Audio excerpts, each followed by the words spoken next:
श्री शिवाय नमस्तुभ्यम, हर हर महादेव। मैं पायल सैनी अपने YouTube चैनल आज के उपाय में आपका स्वागत करती हूँ। यदि आपको कोई विशेष समस्या हो जो आप किसी को नहीं कह सकते, बहुत कष्ट हो या बहुत ज़्यादा तकलीफ़ में हो, या आपकी कोई कामना जो बहुत दिनों से पूरी नहीं हो रही है, आपने सभी व्रत और उपाय करके देख लिए लेकिन आपका वो काम नहीं बन रहा है या वो काम बार बार अटक जाता है, तो ऐसे काम की पूर्ति के लिए, ऐसी मनोकामना पूर्ति के लिए पंडित प्रदीप जी मिश्रा के द्वारा एक बहुत ही प्रभावशाली व्रत के बारे में बताया गया है, जिसे करने से आपकी हर मनोकामना पूर्ण हो जाएगी। यह व्रत बहुत ही प्रभावशाली है। जो भी इस व्रत को मन से करता है उसकी कामना निश्चित ही पूर्ण होती है। तो चलिए जानते हैं पशुपति व्रत करने की विधि क्या है। पशुपति व्रत 5 सोमवार किया जाता है। 5वें सोमवार इसका उद्यापन होता है। आप किसी भी सोमवार से पशुपति व्रत शुरू कर सकते हैं। पशुपति व्रत के दिन सुबह सबसे पहले स्नान करने के बाद अपनी पूजा की थाली तैयार कर लें। पूजा की थाली में आपको अबीर, गुलाल, अष्टगंध, रोली, चावल, मौली, पंचामृत आप चाहें तो बनाकर या चाहें तो अलग अलग भी ले जा सकते हैं, बेलपत्र, जनेऊ, चमेली का तेल, आंकड़े का फूल और एक जल का लोटा। इनमें से जो भी सामग्री आपके पास हो आप ले जा सकते हैं। बस आपको ध्यान रखना है कि पूजा की थाली में सामग्री जो भी आप लें वो इतनी लें कि उस सामग्री से शाम की पूजा भी हो जाए। कोई भी सामग्री आपको शाम को थाली में अलग से नहीं रखना है। जल के लोटे में भी आपको अभिषेक के बाद शाम के लिए थोड़ा सा जल बचा लेना है। अब मंदिर जाकर शिवलिंग की पूजा और अभिषेक करें। इसके बाद भगवान शंकर से प्रार्थना करें, हे शिव, आज से मैंने पशुपति व्रत शुरू करे हैं। बाबा, मेरा ये व्रत जो भी आपकी कामना है वो बोले, इस कार्य के लिए कर रही हूँ।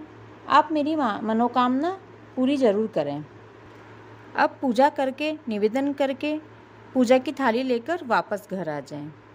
अब शाम के समय पर घर पर पूजा के लिए मीठा बनाओ। आपको मीठा केवल इतना बनाना है जितना आप मंदिर ले जाएं। घर पर बाकी मीठा बचना नहीं चाहिए। अब आटे के 6 घी के दिए तैयार कर लें। इसके बाद सुबह की पूजा थाली में मीठे का प्रसाद और अपने 6 दिए रख लें। अब शाम को मंदिर जाकर शिव की पूजा करें। शाम के समय जल अभिषेक और पंचामृत अभिषेक की आवश्यकता नहीं होती है। आप केवल शिवलिंग पर जल का छींटा भी लगा सकते हैं। अब शाम की पूजा करने के बाद जो प्रसाद आप ले गए हैं उसके 3 हिस्से कर लें। फिर वो प्रसाद थाली से नीचे उतारकर शिवलिंग के पास नीचे रख दें। अब 6 दिए शिवलिंग के पास थाली से नीचे उतार कर रखें। अब पहला दिया जलाएं, उसके बाद अपनी कामना करें। हे शिव, मैं पशुपति व्रत कर रही हूँ। शिव पुराण के अनुसार सुना है मैंने, आप दुनिया के कष्ट हरते हैं, सभी की मनोकामना पूरी करते हैं। मेरी भी एक मनोकामना है जो आपके चरणों में अपनी कामना कर रही हूँ। ये कामना करके आपको पहला दिया जलाना है। अब इसके बाद एक एक करके 4 दिए और लगा लें और एक दिया बिना जला वापस थाली में रख लें। प्रसाद में से 2 हिस्से शिवलिंग पर चढ़ा दें और एक हिस्सा वापस अपनी थाली में रख लें। 6 दिए और प्रसाद के तीसरे हिस्से को थाली से नीचे उतारकर शिवलिंग के पास नीचे रखकर वापस थाली में एक दिया और उस प्रसाद का तीसरा हिस्सा वापस थाली में रखना है। अब पूजा थाली लेकर वापस घर आ जाएं। घर के अंदर आने से पहले अपने घर के मुख्य द्वार पर सीधे हाथ की तरफ नीचे बैठ जाइए और जो छठा दिया आप मंदिर से वापस लेकर आए हैं वहाँ रखकर प्रज्वलित करें और अपनी कामना अपने मन में करें और कामना करने के बाद प्रणाम कर लें। इसके बाद घर में प्रवेश करें। अब रात का जब खाना खाने बैठें तो कुछ भी खाने से पहले मंदिर से जो प्रसाद का बचा हुआ हिस्सा आप लेकर आए हैं उसे खाएं। उसके बाद आपको भोजन करना है। आपको विशेष ध्यान रखना है कि वो प्रसाद केवल आपको ही खाना है। आप थोड़ी सी भी प्रसाद उसमें से किसी और को नहीं दे सकते हैं। पशुपति व्रत में आप सुबह फलाहार और शाम को भोजन कर सकते हैं। इस व्रत में आप दोनों समय नमक ले सकते हैं। अब पशुपति व्रत को करने में आपको किन किन बातों का ध्यान रखना है वो जान लीजिए। जब भी आप पशुपति व्रत के 5 सोमवार के बीच में कोई अड़चन आ जाए, जैसे कि आपको कोई आपका रजोधर्म आ जाए या कोई अन्य व्रत या आपको कहीं जाना पड़ जाए, तो आप केवल उस दिन व्रत करें, उस दिन पूजा नहीं करना है आपको। जिस दिन आप केवल व्रत करेंगी, पूजा नहीं करेंगी, उस दिन को छोड़कर आपको 5 अन्य सोमवार करने होंगे। वो दिन आपके पशुपति व्रत के 5 सोमवार में नहीं गिना जाएगा। जिस मंदिर और जिस घर में रहकर आपने पशुपति व्रत का पहला सोमवार किया है, आपको 5 सोमवार का व्रत और पूजा वहीं करना होगी। आप मंदिर और घर नहीं बदल सकते हैं।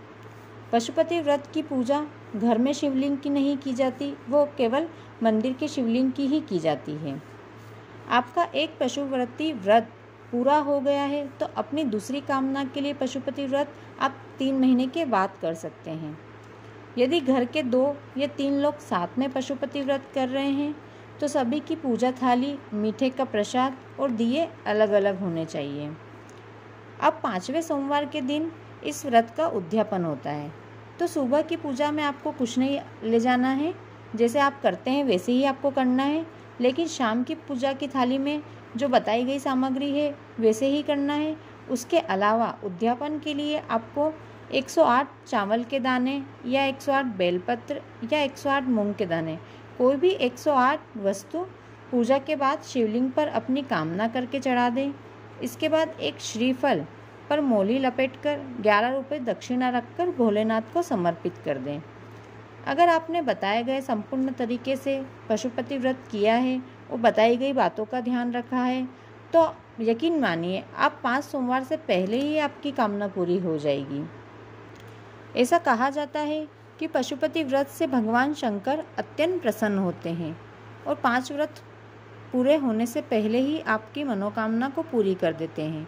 अगर आप सच्चे मन और सही तरीके से इस व्रत को करते हैं तो जल्द ही इस व्रत का परिणाम आपको देखने को मिलेगा। वीडियो को अंत तक देखने के लिए धन्यवाद।